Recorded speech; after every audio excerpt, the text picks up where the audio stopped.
अगर एक आदमी अपने बिहार न खवाए पे तो दूसरों का न पूछी कि हमका नहीं खवाई सरा मुका काहे खवाए। उसको उसने हमको बारात में नहीं पूछा था तो हम उसको क्यों पूछ लें। ऐ लोगों, तुम लोगों ने हम लोगों ने सब ने मिलकर नबी का कलमा पढ़ा। जिस नबी पर ईमान लाए उस नबी का हुक्म है तिलमन कता का रिश्ता जोड़ो, उससे जो रिश्ता तोड़े उससे लगाव पैदा करो जो तुमसे दूर भागे। वाफु अम्मन ज़लम का, और उसको माफ कर दो जो तुम पर जुल्म ढाए।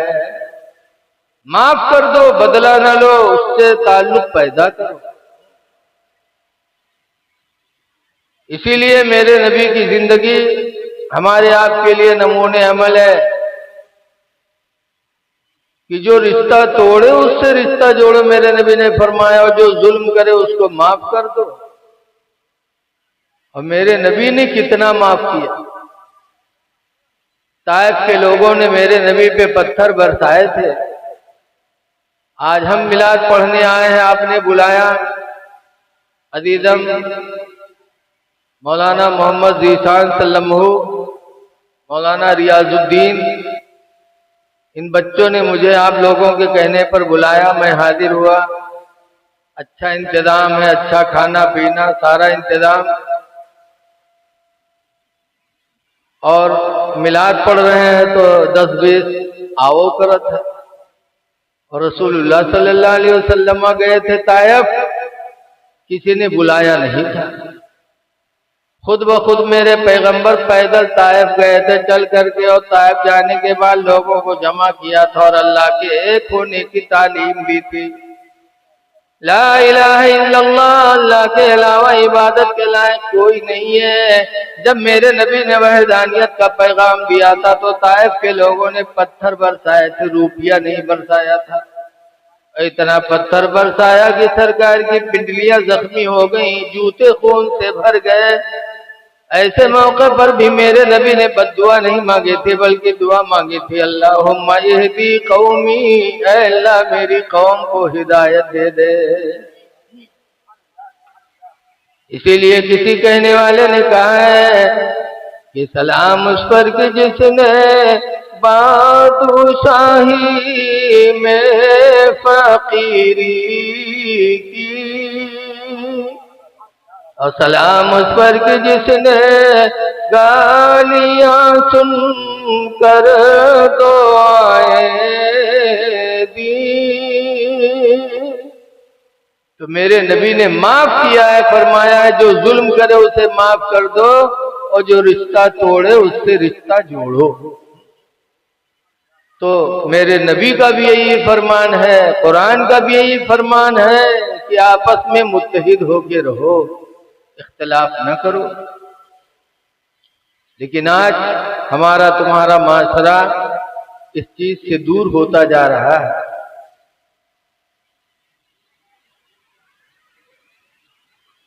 छोटा सा गांव है, उसमें भी पार्टी बंदी, उसमें भी कई खानदान है। छोटा सा गांव फिर भी पार्टी बंदी, और हम दावा करते हैं कि हम अपने पैगंबर के उसूल पे चलने वाले हैं।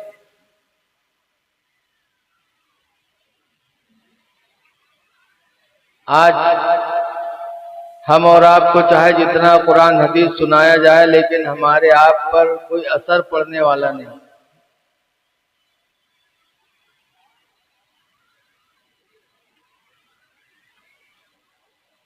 चाहे जिसकी तकरीर कर डाले। इसीलिए बताया जाता है कि एक प्राइमरी स्कूल चलता था, मास्टर साहब बच्चन का पढ़ावत रहे। कोनो बच्चा गलती की तो मास्टर साहब का डांटन करने गधे। इत्तेफाक से स्कूल के पीछे एक धोबी जाता रहा, धोबीवा सुनिस तो चौका कहे कहा का स्कूल में गधा पढ़ा था। मास्टर साहब का देह गधे तो धोबीवा लौट जावा गवा स्कूल में मास्टर साहब से, मास्टर साहब का आपके स्कूल में गधान के पढ़ाई होते तो गुस्सा में बैठने कहीं ना होते। तो तो कहे तो हमरे गधा पढ़ाए दे बहन जले आओ। तो गुस्सम कहने दुबेवा से ही जाने बगवापन गधा खोल लावा और गधा खोल के आवा स्कूल में कहते लो मास्टर साहब के नाम लिख लो। तो मास्टर साहब कलम वलम चले कहीं जा लिख लिया। तो कहते फीस तो कहीं 300 रुपया। तो 300 रुपया निकाल दे तो कहीं पूछा तो भैया कितने दिन में पढ़ाए दे। मास्टर साहब कहीं जा 6 महीने में पढ़ाए दे। दुबे वो चला गया घरे खुश के हमार गधा पढ़ा था 6 महीने में पढ़ गई। और मास्टर साहब इंसान बच्चन पढ़ा नहीं पाओ तो गधा कहाँ से पढ़ाए थे। जब धुबिया चला गया तो मास्टर साहब गधावा खाली बेच 300 रुपया। अब उनके 600 वसूल हुई गए। धुबिया घरे सोचे हमारा गधा पढ़ा था 6 महीने में पढ़ गई। जब 6 महीना पुराने तो सोचे इसके जय बांध ले। तो रस्सी वस्सी लेके गए स्कूल में। मास्टर साहब कहते मास्टर साहब हमारा गधावा पढ़ेगा भेंजा का पढ़ा लिखा थाने के कोतवाल बनवा दिया जा। तो दुबे बहुत खुश के हमार गधा पढ़ लिख के थाने कोतवाल हुएगा। तो रस्सी वस्सी लेके गवा कोतवाली में वहाँ गवा लोगों से पूछे भैया कोतवाल साहब कहाँ है। कोतवाल साहब सामने बैठ रहा है लोग प्रत्येक बदले बैठे। तो दुबे कोतवाल साहब का रस्सी देखा इसके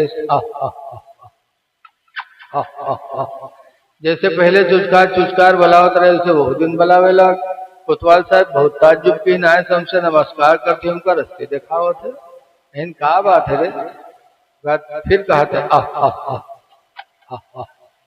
तो कोतवाल साहब उठे गए 2-3 लात मारी धोबिया। जब 2-3 लात मारी गिरा तो कहते अच्छा भैया हद हो गया। तो का लिखा पड़ा कोतवाल बनवा दिया लेकिन तो लात मारे वाली आदत नहीं गए तो रह गए गधा गधा।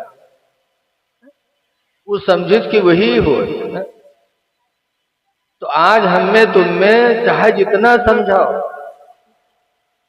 आज हम और आप एक दूसरे को गिरी निगाह से देखते हैं और मुसलमान हैं।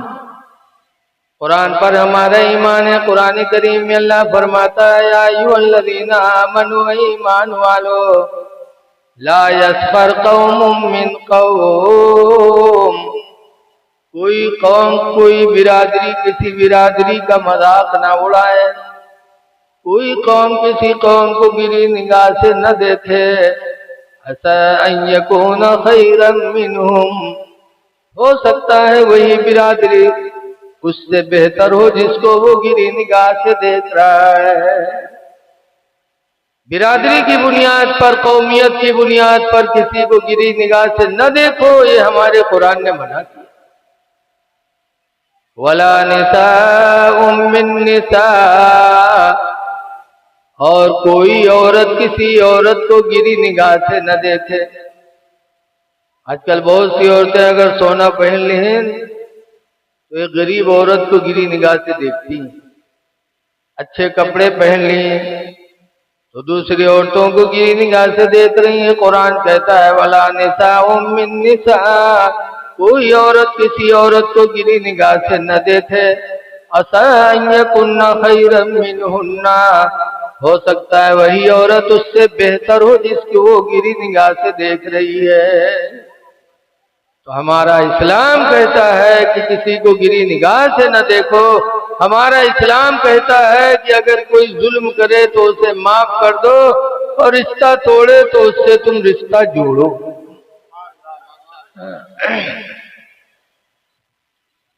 एक दूसरे से मिलजुल के रहने का हमारे मजहब ने हमको तालीम दी। इसीलिए हदीस पाक में नबी हुरैरा क़ाला क़ाला रसूलुल्लाह सल्लल्लाहु अलैहि वसल्लम। हजरत अबू हुरैरा से रवायत है फरमाते अल्लाह के रसूल ने इरशाद फरमाया लन तदखुलुल जन्नत हत्ता तुमिनू। सरकार फरमाते हरगिज तुम लोग जन्नत में दाखिल नहीं होगे जब तक के तुम ईमान वाले नहीं बनोगे। फिर फरमाया वलन तुमिनू हत्ता तहाब्बू। और तुम ईमान वाले उस वक्त तक नहीं बनोगे जब तक के आपस में मोहब्बत नहीं करोगे। जब आपस में मोहब्बत करोगे तब ईमान वाले बनोगे और जब ईमान वाले बनोगे तो आपका दाखिला जन्नत में होगा।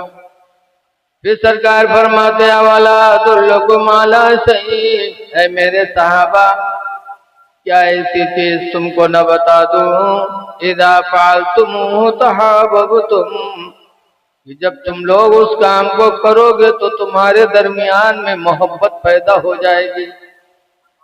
कालू बला, सहाबा ने कहा हाँ। तो सरकार ने फरमाया इफ्शउस्सलाम बैनकुम, है मेरे सहाबा जब तुम आपस में मिला करो तो एक दूसरे से सलाम कर लिया करो। सलाम करोगे नेकियां पाओगे, सलाम करोगे दिल से बुग़्ज़ दूर होगा, सलाम करोगे आपस में मोहब्बत पैदा होगी, और मोहब्बत पैदा होगी तो ईमान तुम्हारा मुकम्मल होगा। सलाम करो। लेकिन आज देखा जाता है मौलाना सलाम करी है, पीर साहब से करी है, नियता से करी है, दोस्तवा से करी है, और अब्बा अम्मा से न करी है, भाई से न करी है, बहन से नहीं करेंगे। अरे तुमने कभी सलाम के माना पर भी गौर किया कि सलाम है क्या? सरकार फरमाते हैं, सरकार ने सलाम का माना बताया अस्सलामु अलैकुम, तो इसका मतलब है कि तुम सलामत रहो। तुम तो हम दोस्त से कहें सलाम अलैकुम तुम सलामत रहो, पीर साहब से कहे तुम सलामत रहो, मौलाना साहब से कहे सलाम अलैकुम तुम सलामत रहो, हम दूसरों को सलामती की दुआ दे और अपने माँ बाप से हम सलाम नहीं करते। सबसे ज्यादा तो हमारी सलामती की दुआ के मुस्तहिक है माँ बाप। हम माँ से कहें सलाम अलैकुम मतलब अम्मा तुम सलामत रहो, बाप से कहें सलाम अलैकुम अब्बा तुम सलामत रहो, भाई से कहें सलाम अलैकुम भाई तुम सलामत रहो। तो हम घर में दुआ नहीं दे सकते, दूसरों को देते। और अगर आज घर में कोई सलाम अलैकुम कही ले तो घरा वाली मेरे मुस्कियात है कि बेचारा वो सलाम करे वाला शर्मा जाए। एक जलसा में ऐसे तकरीर कर रहा है मौलाना, एक आदमी सुनिस तो सोचिस कि यार सलाम से मोहब्बत पैदा होते मौलाना बताओ होता है, हमारो हमरे मेहरवा के बना थे ही नहीं, आए दिन तो मैं लाग रहा था, तो आज से हम घरे सलाम करवे मेहरवा से ताकि मोहब्बत पैदा हो, झगड़ा दूर हो जाए। सोच साँझ के मिलाद से उठा गवा 12-1 बजत रहे रात के, घरे गवा मुहारिम ठाक, अब कबू सलाम की ही सुनाई रहा है तो शर्मा हिम्मत करे तो फिर चुप हो जाए। एक दफा बहुत हिम्मत की तो आधा मुंह खोली इसके फिर रुक गया। अब घर में कहूँ सलाम भवा नहीं रहा, थोड़ी देर फिर खड़ा रहा, फिर आस्तीन वास्तीन समेटे ला, कहा थे आज करब जरूर चाहे जोन हुई, मालूम होता लड़ाई जाता है। अब आस्तीन वास्तीन समेट के घर में घुसा, मेरे बस कहते अस्सलाम वालेकुम, तो औरतिया कहते तोर सब मजाक नहीं लागत है, लेकिन यूं मजाक तो हमका नहीं निकला। अब बताओ इतनी मेहनत के बाद बेचारा सलाम की और वो मजाक नहीं। आज घर में माशरा इस्लामी नहीं है। लोगों घर वालों को सलाम करो, तुम्हारे घर वाले तुम्हारे दुआ के ज्यादा मुस्तहिक है। हमें तो अपने नबी पर कुर्बान हो जाना चाहिए कि उनके जरिए अल्लाह ने हमको ऐसा तरीका सलाम का सिखाया। वरना अंग्रेज लोग क्या कहा था, जहां मिलिए कहे गुड मॉर्निंग, तो गुड मॉर्निंग उनके सलाम है। गुड मॉर्निंग मतलब तुम्हारी सुबह अच्छी हो, सुबह अच्छी हो, शाम लतियाए जाओ और रात दुरियाए जाओ, सिर्फ सुबह अच्छी हो जाए।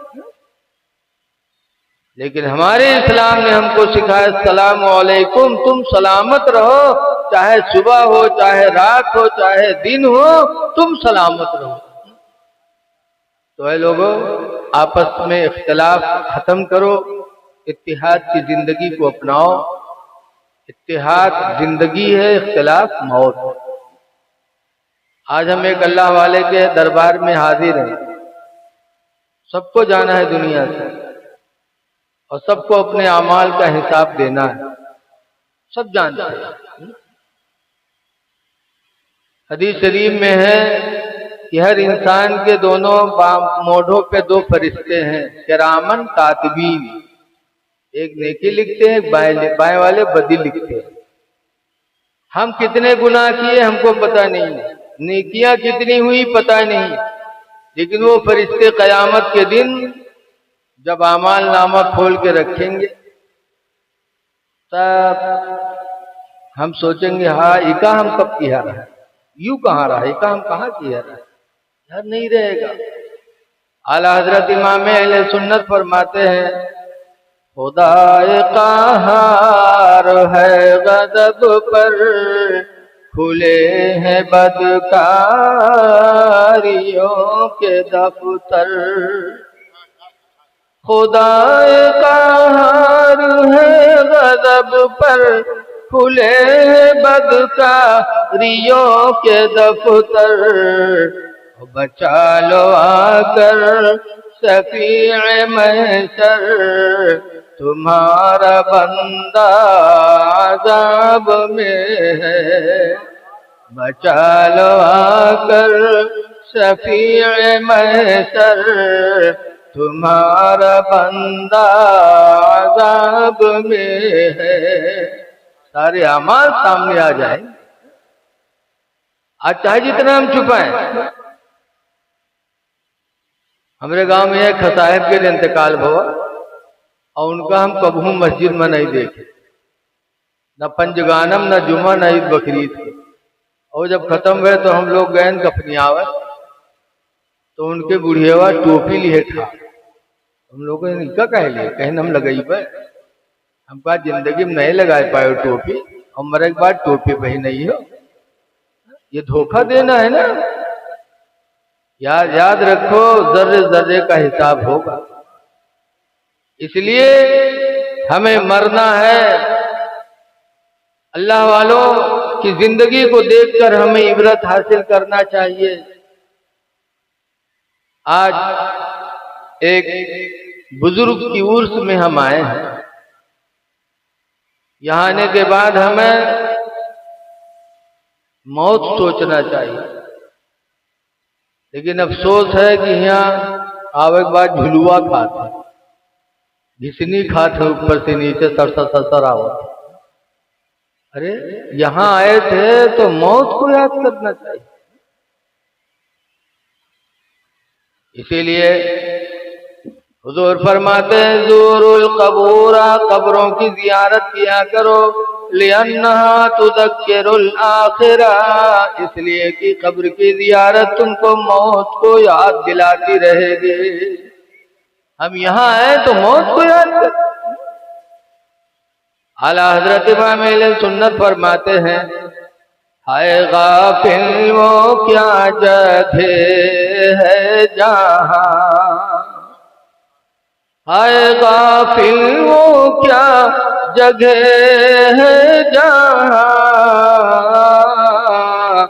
पांच जाते हैं चार फेरते हैं, पांच जाते हैं चार फेरते हैं।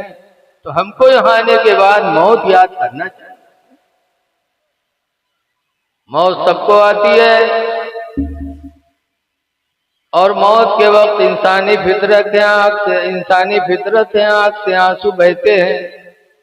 लेकिन हजरत फातिमा ज़हरा रज़ी अल्लाह अन्हा, जो नबी करीम की बेटी हैं, सना 11 हिजरी रमजान की 3 तारीख विसाल का वक्त आया तो हजरत फातिमा ने अपने शौहर अली को बुलाया और कहा, अली आज रात में दुनिया से चल बसूंगी, लिहाजा मेरे मरने के बाद मेरे बेटे हसन हुसैन को कभी मारना नहीं।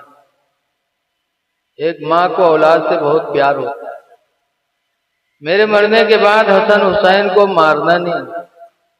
और दूसरी वसीयत यह है कि मेरे मरने पर रोना चिल्लाना नहीं, सीना न पीटना, न रोना न चिल्लाना।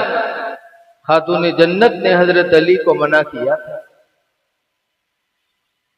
आज लोग रोते चिल्लाते हैं, इंसानी फितरत है, आंख से आंसू आते ही। तो सबसे ज्यादा को रोवत है मेरे पर पतोइया, जो जिंदगी में पानी नहीं पूछा था।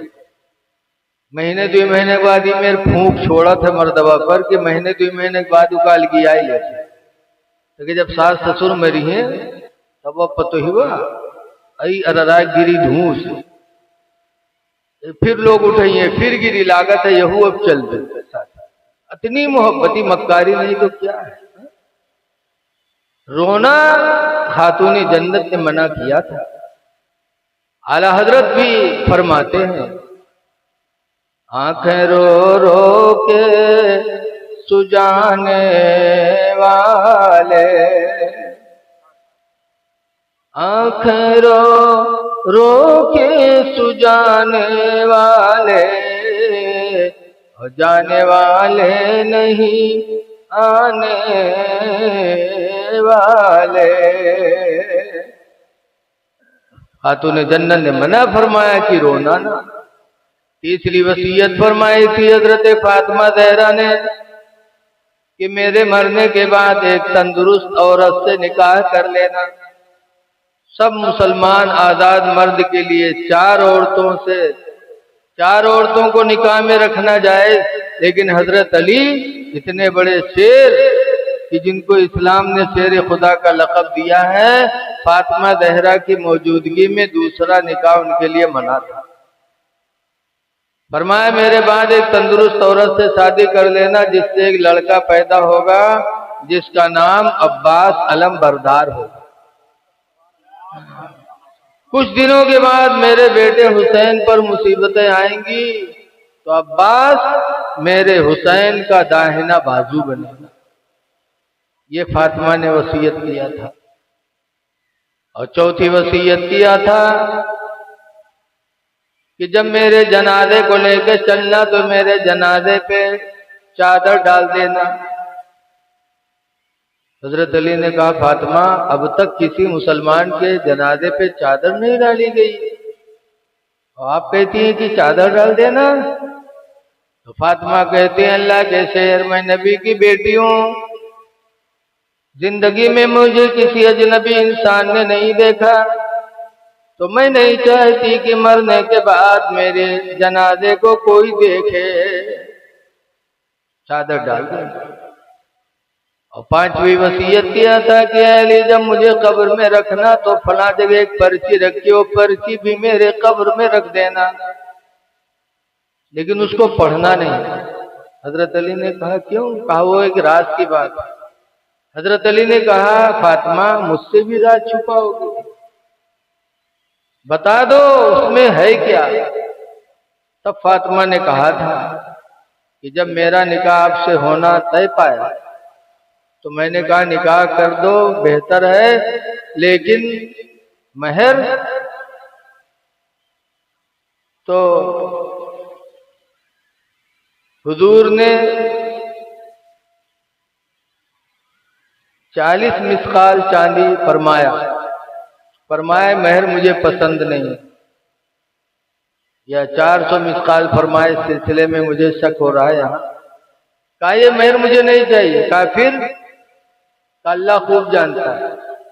थोड़ी देर बाद हजरत जिब्रील आए हुजूर के पास और कहा या रसूल अल्लाह आप अपनी बेटी की शादी अली से कर दें और आपकी बेटी फातिमा के महर में अल्लाह ने जन्नत और जन्नत की सारी नेमतें रख दी। हुजूर मुस्कुरा के फातिमा को बुला के बताया तो फातिमा कहती ये महर भी मुझे पसंद नहीं। कहा फिर? कहा मुझे वही चीज चाहिए महर में जिसके लिए आप रातों रात रोया करते। हुजूर किस चीज के लिए रोते थे? हमारी आपकी मग़फ़िरत के लिए, हमारी आपके बख्शिश के लिए रोया करते थे। पहाड़ियों में जाके सर सजदे में रखकर दुआ मांगा करते थे रब्बे हबली उम्मती, अल्लाह मेरी उम्मत को बख्श दे।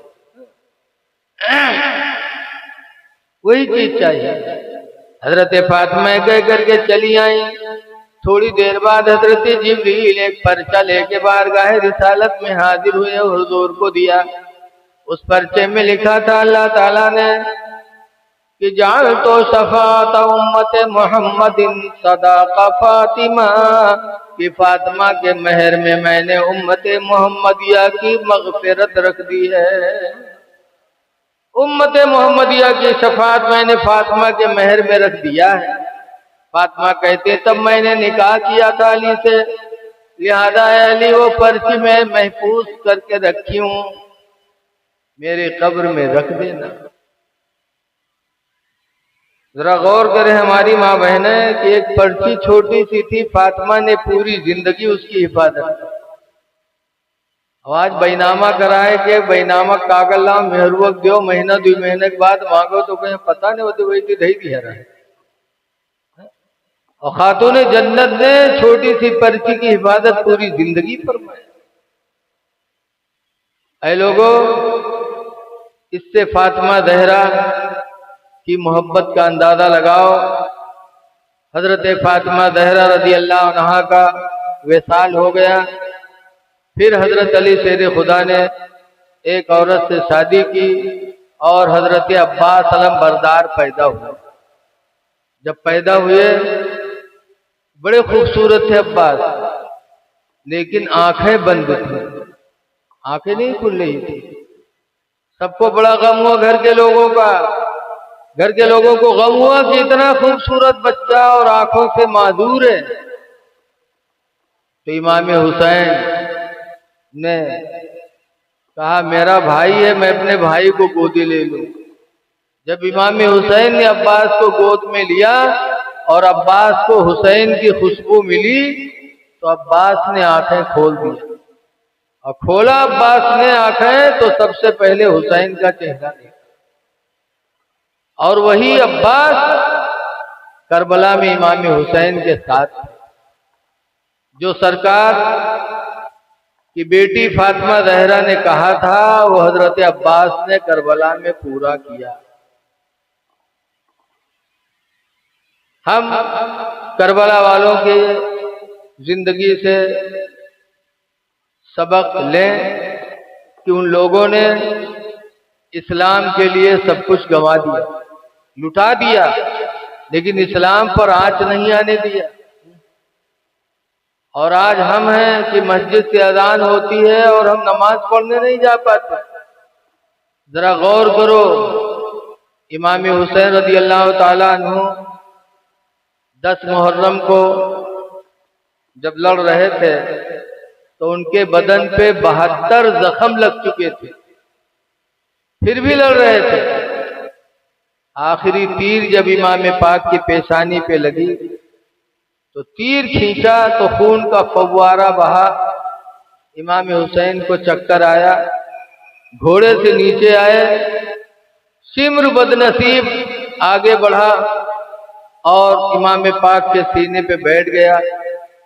मियान से तलवार निकाली और गले पे रखा, काटा, लेकिन इमाम हुसैन का गला न कटा। तब सिम्र ने अपनी तलवार फेंकी थी और कहा था कि रात भर मैंने तुझे तेज किया और हुसैन के नर्मो नाजुक गला को तूने नहीं काटा। तब इमाम पाक ने आंखें खोली थी, फरमाया था सिम्र तुम्हारी ये तलवार मेरे गले को नहीं काट सकती। कहा क्यों? कहा ये वो गला है जिसे मेरे नाना रसूलुल्लाह चूमा करते थे। इधर से तलवार नहीं चलेगी, चलाना है तो इधर से चला।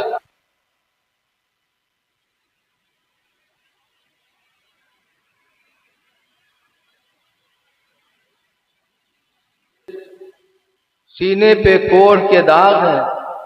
तब इमाम हुसैन की आंखों में आंसू आए थे। कहा था मेरे नाना रसूलुल्लाह ने फरमाया था कि मेरी उम्मत में कोढ़ी होगा जो मेरे हुसैन को करबला में बेदर्दी से शहीद करेगा।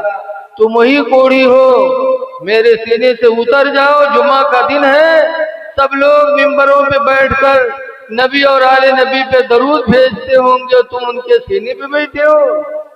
सिम्र उतरा था तो उसी हालत में 73 जख्म थे बदन पे, फिर भी इमाम पाक ने सजदे में सर रखा तो खूली ने इमाम हुसैन के सर मुबारक को जिस्म मुबारक से अलग किया। इन्ना लिल्लाहि व इन्ना इलैहि राजिऊन।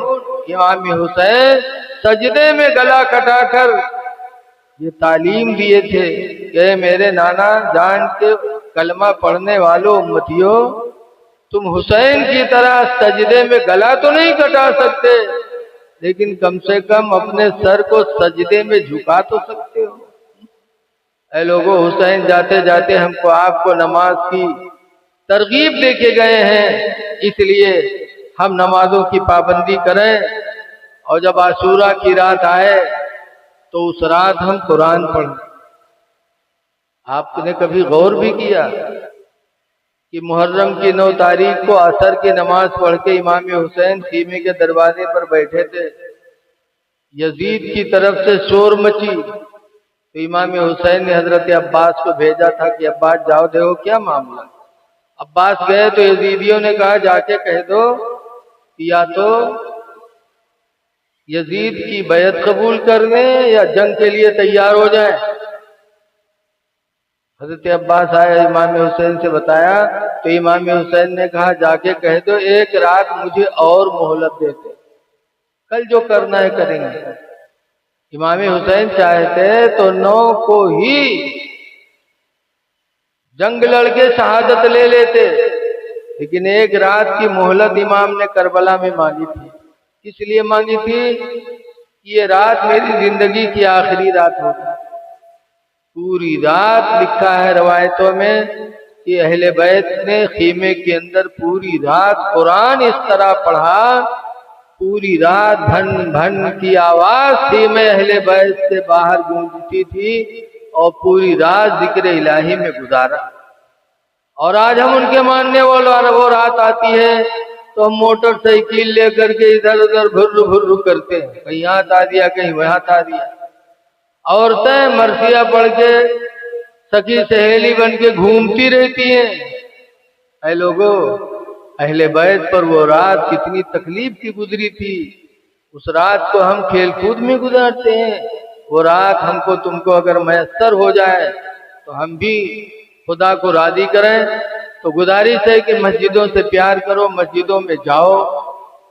हुजूर फरमाते अल मोमिनो फिल मस्जिद, कि मोमिन मस्जिद के अंदर किस तरह रहे। नबी फरमाते कसम की फिल्मा, जैसे कि मछली पानी के अंदर रहा करती है। कि मछली पानी में होती है तो सुकून में रहती है, और पानी से बाहर कर दो तो मछली पानी में जाने के लिए बेकरार हो जाती है।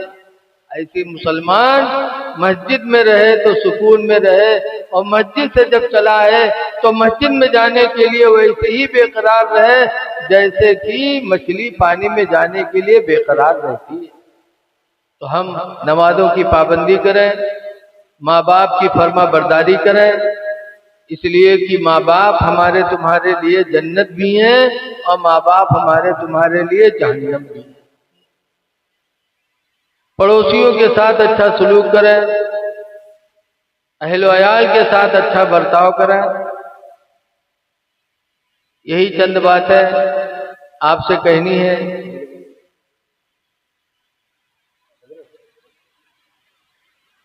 बस मैं आप हजरात से गुजारिश करता हूँ कि आपस में मिलजुल के रहो, एक दूसरे का ख्याल रखो, रहम करो दूसरों पर। जब तुम अल्लाह के बंदों पे रहम करोगे तो अल्लाह ताला आप पर रहम फरमाएगा। हमारी माँ बहनें भी हैं, इनसे भी गुजारिश है कि तुम अपने शौहरों की फरमा बरदारी करो, इसलिए कि हदीस पाक में नबी करीम सल्लल्लाहु अलैहि वसल्लम ने ईदगाह में फरमाया था, या माशरन निसा, ऐ औरतों की जमात, तसद्दकना, ऐ औरतों तुम सब सदका किया करो। इन्नी रअयतुकुन्ना अक्सरा अहलिन नार, इसलिए कि मैंने तुमको जहन्नम में ज्यादा देखा है। कुलना व बिमा या रसूल अल्लाह, औरतों ने कहा था अल्लाह के रसूल ऐसा क्यों कि जहन्नम में औरतें ज्यादा मर्द कम, ऐसा क्यों? तो सरकार ने फरमाया उसकी वजह यह है तकफुरुनल आशीरा, तुम शौहरों की नाशुक्री करती हो, शौहरों की नाफरमानी करती हो, इसलिए तुम जहन्नम में ज्यादा जाओगी। पता चला कि शौहरों की नाफरमानी करना, शौहरों की नाशुक्री करना ये औरतों के जहन्नम में जाने का सबब है। इसलिए माँ बहनों को चाहिए कि शौहरों की इताअत करें। एक हदीस में तो यहाँ तक बताया गया कि सबसे बेहतरीन औरत वो है कि इदा नजर इलैहा फसर्रत हो, कि जब मर्द उसको देखे तो खुश हो जाए। वइदा अमरहा ताअत हो, और जब मर्द उसको किसी काम का हुक्म दे तो औरत उसकी फर्मा बरदारी कर ले। वइदा गाबा अन्हा, और जब शौहर उससे गायब हो जाए, दिल्ली बम्बई बाहर चला जाए, फाहसना फर्जहू, तो अपनी शर्मगाह की वो हिफाजत कर ले। तीन काम अगर औरत के अंदर है कि इस तरह घर में रहे कि मर्द बाहर से आए, औरत को देखे तो मर्द खुश हो जाए। दूसरे कि जब शौहर हुक्म दे किसी काम का तो औरत फौरन उसकी इताअत कर ले। और तीसरी चीज ये है कि जब मर्द बाहर चला जाए तो औरत अपनी शर्मगाह की हिफाजत कर ले। तो सरकार फरमाते हैं ऐसी औरत दुनिया की सबसे बेहतरीन नेमत है। इसलिए हमारी माँ बहनों की इन चीजों की तरफ तवज्जो देना चाहिए, शौहरों की नाशुक्री नहीं करनी चाहिए। हजरत सुलेमान अलैहिस्सलाम की 100 बीवियां थी, 100 बीवियां। हमरे तुमरे निकाह में कहा यार तो जाते बाहर। इसीलिए आज घरों में वो सुकून नहीं। तो सरकार ने फरमाया था तुम शौहरों की नाशुक्री करती, इसलिए तुम जहन्नम में जाओगे। हमारे गांव में यहाँ एक साहब है, नमाज कभू नहीं पढ़ा था, लेकिन टोपी कभू नहीं छोड़ा था। टोपी हमेशा लगाए रहे हैं, सोवत जागत नमाज एको टाइम न पढ़ी है। तो हमारे गाँव वाले उनका नाम रख दें पंडित। तो जब उनका नाम पंडित होएगा तो मैं हर वक्त लकब पंडित है। आज औरतें फौरन लकब पावत है। प्रधानी में कोई जीत जाए तो फौरन औरत के लकब प्रधानी, कौन हाफिज जैसे निकाह हो जाए तो फौरन हफिज, चाहे कोई सूरत न जाने। ऐसे वो पंडितैन नाम हुआ। एक दिन छोटी मछली बिकाए तो पंडित लिहिन आधा किलो, पंडितैन बना के रखी। जब पंडित खाए बैठे तो मछलियां करुआन, तो कहीं ना रे करुआत कहे रे धोए नहीं रहेगा। तो पंडितैन कहते तू है जू जरना, तो सब दिन हमारे जू जा रहे, कहीं सही करुआत है रे, कहीं तोर आदत है लुकुम लगाए हुआ। तो पंडित अपने बिटिया से कहते नहीं तू खा, वो खाई तो वो कैसा अम्मा करुआत है। तब पंडित कहे अरे निमकौरी तलवा धरा रहा है, वाह तो नहीं डाल दिए रे। अब देखें तो कड़वक तेल शीशी भरी धरी, निमकौरी तेल शीशी खाली है। अब बताओ डारे बैठे निमकौरी तेल, पंडित कहते करवात है तो कहा तू जू जरना। नबी करीम ने जो फरमाया कि तुम शौहरों की नाशुक्री करती इसलिए जहन्नम में जाओगे। और दूसरी वजह सरकार ने फरमाया तकस्सुरुन्नल्लाहना, और औरतें बद्दुआएं ज्यादा करती हैं जिसकी बुनियाद पे जहन्नम में जाएंगे। तो माँ बहनों से गुजारिश है अपने शौहरों की फर्मा बरदारी करो, अल्लाह तुमसे राजी हो जाएगा। हम सब माँ बाप की खिदमत करें, माँ बाप राजी तो खुदा राजी। दुआ है कि अल्लाह ताला इन चंद बातों को अपने जनाब में कबूल फरमा ले। अब मेरे बाद हमारे हजरत तशरीफ फरमा है।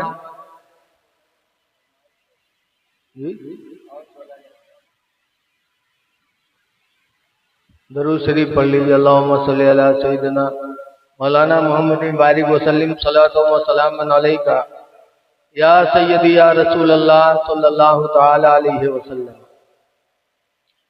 फरमाइश तो हो रही है लेकिन खतरा भी है। एक जगह से एक साहब कहने माँ साहब और बोलो, तो अगल बगल वाले वो कहता किल्ला मारी तक तुका बहुत नीक लागत ले जा घरे बैठा के सुन। तो पता चला कोई चाहता है कोई नहीं चाहता है, लेकिन फिर भी हमारे भाई साहब ने कहा है आने वाला महीना बड़ा बाबरकत महीना है, इसलिए उसी की ताल्लुक से एक बात और सुन लीजिए। अहले बैत की जिंदगी है। इमाम हसन से हमें एक और सबक मिलता है। हजरत इमाम हसन रज़ी अल्लाह ताला अन्हु ने कितने निकाह किए बोलो? 100। हजरत इमाम हसन मुस्तफा की पेशानी पे सूरह इखलास नजर आती थी। बड़ी नूरानी पेशानी थी। ख्वाब में देखा था कि मेरे पेशानी पे सूरह इखलास लिखा हुआ है। तो इमाम हसन से निकाह करने के लिए लोग कोशा थे। तो उनके दुश्मन भी बहुत बने, और इतने दुश्मन बने कि पानी में जहर मिला के इमाम हसन को पिला दिया। जब पिए तो खून की उल्टी होने लगी और इस तरह तड़पने लगे जैसे मछली बगैर पानी के तड़पती है। इमाम हुसैन ने देखा एक भाई के दिल में भाई की कितनी मोहब्बत होती है। इमाम हुसैन ने कहा, भाईजान क्या हुआ, आपको खून की उल्टी हो रही है? कहा, हुसैन किसी ने मुझे जहर पिला दिया। कहा, किसने पिलाया? आप नाम बता दें उसका। तो इमाम हसन ने कहा, नाम पूछ के क्या करोगे? कहा, मैं आपका बदला लूंगा उससे। तब इमाम हसन ने फरमाया था, हुसैन सारा मामला मैंने खुदा के हवाले कर दिया है। हुसैन तुमसे बेहतर बदला लेने वाला मेरा खुदा है, तुमको बदला लेने की जरूरत नहीं। ये कह के इमाम हसन दुनिया से कूच कर गए। लोगों, इमाम हसन चलते चलते हम आपको ये तालीम देके गए हैं कि अगर कोई आप पर वार करे तो आप उसको बदला न दो, बल्कि अल्लाह पर छोड़ दो, अल्लाह तुमसे बेहतरीन बदला लेगा। इसलिए हम अहले बैत की जिंदगी को दोहराएं और उनकी बातों को सुने तो उस पर अमल करने की भी कोशिश करें। लोग कहते हैं हमारे इस्लाम ने दुश्मनों को बहुत चाहा है। हजरत अली शेर खुदा रदी अल्लाह ताला अन्हु की जिंदगी देखो। मदीने तैयबा में एक औरत थी, मदीने में नहीं कूफा में एक औरत थी जिसका नाम था अताम।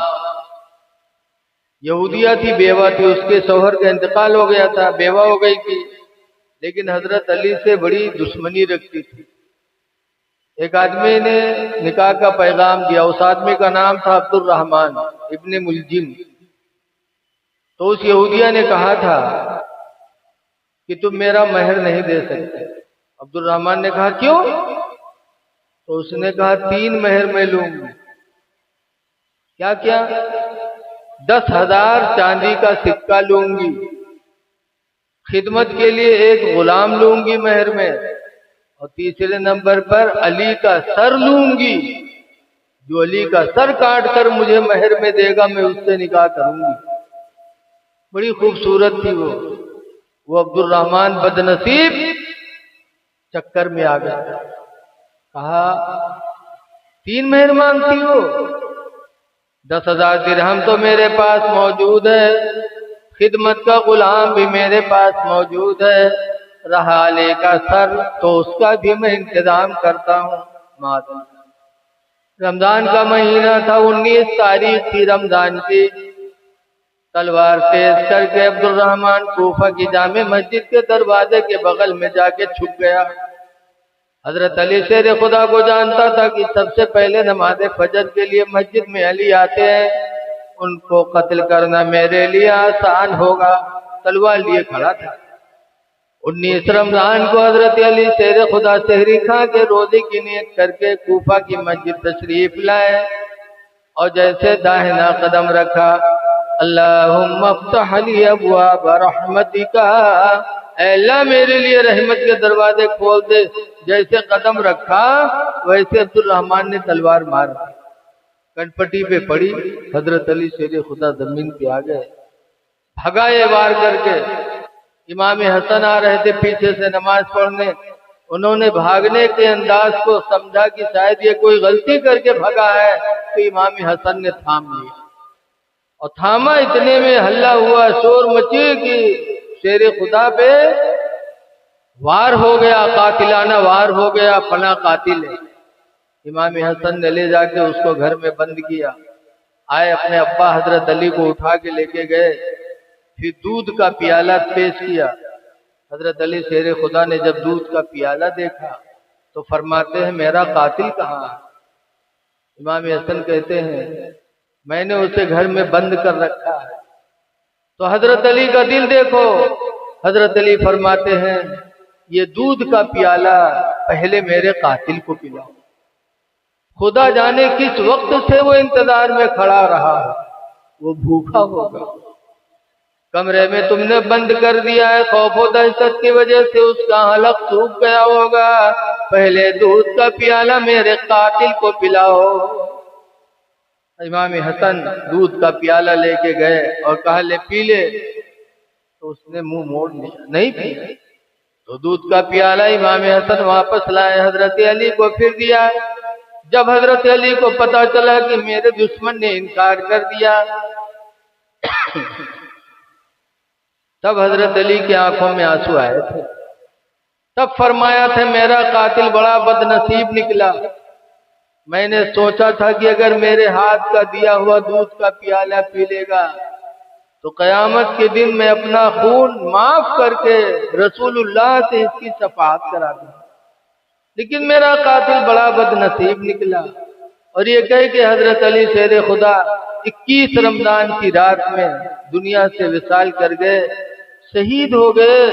हजरत अली शेर खुदा भी चलते चलते ये सबक दे के गए कि अपने दुश्मन के साथ भी अच्छा बर्ताव करो। इसलिए हम करबला वालों को मानते हैं और करबला वालों की भी माने, यानी उनको भी माने और जो उन्होंने किया उसको भी माने। हजरत अली शेर खुदा की आखिरी बात मैं बता रहा हूं। हजरत अली रज़ी अल्लाह ताला अन्हु एक जंग में तशरीफ लेके, दुश्मन की तीर आई, हजरत अली के रान में लग गई। हजरत अली घोड़े से नीचे आ गए, लोग तीर आए निकालने लगे। तो इतनी तकलीफ हुई कि हजरत अली ने कहा न निकालो, लगता है तीर निकालोगे तो तीर के साथ साथ मेरी रूह निकल जाएगी, नहीं निकालने दी। लेकिन जब नमाज का वक्त आया तो उसी हालत में हजरत अली नमाज के लिए खड़े हो गए। रान में तीर लटक रही और हजरत अली की नमाज अदा हो रही है। जब नमाज में मसरूफ हो गए तब मुजाहिदीन ने सोचा कि चलो हजरत अली की पूरी तवज्जो खुदा की तरफ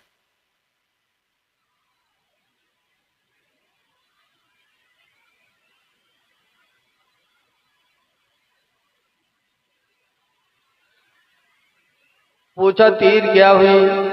तब लोगों ने बताया कि जब आप नमाज में शामिल हुए तब हम लोगों ने तीर खींच लिया था। तो हजरत अली फिर सजदे में गिर गए और सजदे में गिर के रोने लगे। या अल्लाह तेरा शुक्र है कि अली को तूने ऐसी नमाज की तौफीक अता फरमाए कि रान से तीर निकल गई, इलाही अली को पता भी नहीं चला। अल्लाह तेरा शुक्र है। ऐ लोगों इससे गौर करो कि हजरत अली की नमाज किस तरह होती थी कि जब नमाज पढ़ते थे तो पूरी तवज्जो खुदा की तरफ होती थी। और आज नमाज पढ़ते हैं कहाँ तवज्जो होती है।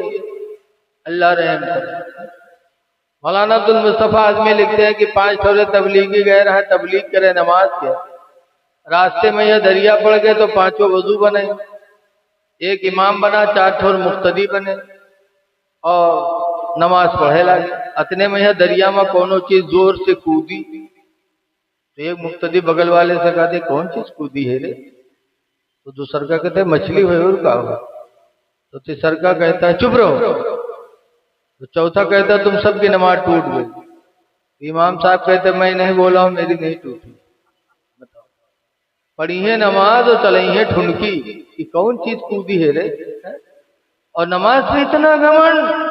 और हजरत अली शेर खुदा के रान से तीर निकल गई और अली को पता भी नहीं चला। और दूसरी ये कि आज बहुत से लोग नमाज पढ़ा थे, तनिक सरमा दर्द होला तो छोड़ देते। पूछो काहे नहीं आया रहो मस्जिद में हो? अरे मौलाना साहब आते नहीं मूड फिरा था। अरे तेरी मूड फिराए तो नमाज छोड़े बैठे। और हजरत अली इस हालत में भी नमाज नहीं छोड़ रहे हैं। मुसीबत आने पर नमाज नहीं छोड़ना चाहिए, लेकिन आज हमारा ईमान बड़ा कमजोर है। एक गांव रहा है, गांव भर नमाज पढ़े जाए, एक आदमी नहीं जाए। गाँव वाले बहुत समझे नहीं माने तो गाँव वाले ओके हुक्का पानी बंद कर दिए। जब हुक्का पानी बंद कर दिए ना कोई बोले ना डोले, हफ्ता 2 हफ्ता बड़ी मुसीबत हुई गाँव के लिए। तब एक दिन कहीं लागत है गाँव वाले बगैर नमाज पढ़ाए न मनिए कहा। तो मजबूरन शुरू कर दी पढ़ाई लाग।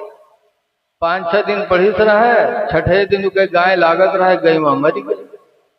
जब गईवा मर गए तो गांव वाले पर बहुत खफा, आई सारे नमाज पढ़ाए हमार गाय मराए रहे, नमाज न पढ़े नहीं थी तो हमार गाय मरत ना, बहुत बड़ा जाय है। तो गईवा तो मर गए, बछेवा रहा तो बछेवा का बांधे के लिए रस्सी पर एक दिन बैठे। वो रसीवा है, वो बछेवा है, उसके पखोरम गर्दना रगड़ेला तो भगा दी तके फिर भरेला, बचिया तो बचिया दोबारा फिर रगड़ेला, फिर भगा दी, फिर भरेला, बछेवा फिर लौटी। तो भी गुस्सा के कहा थे चली जाओ ने दिन रकात भरे को, तुमरे महतारी तो 6 दिन पढ़ा है तब मारा है, और तुम दिन रकात भरे को चली जाए थी है। इसे जाए कि हालत नमाज में तकलीफ आ जाए तो समझते हैं कि नमाज की वजह से है। लोगों नमाजें पढ़ो, करबला वालों ने हमें यही तालीम दी है कि किसी हालत में मुसलमान की नमाज नहीं छूटनी चाहिए। अल्लाह ताला हमें उनके नक्शे कदम पे चलने की तौफीक अता फरमाए। अस्सलामु अलैकुम व रहमतुल्लाहि व बरकातुहू।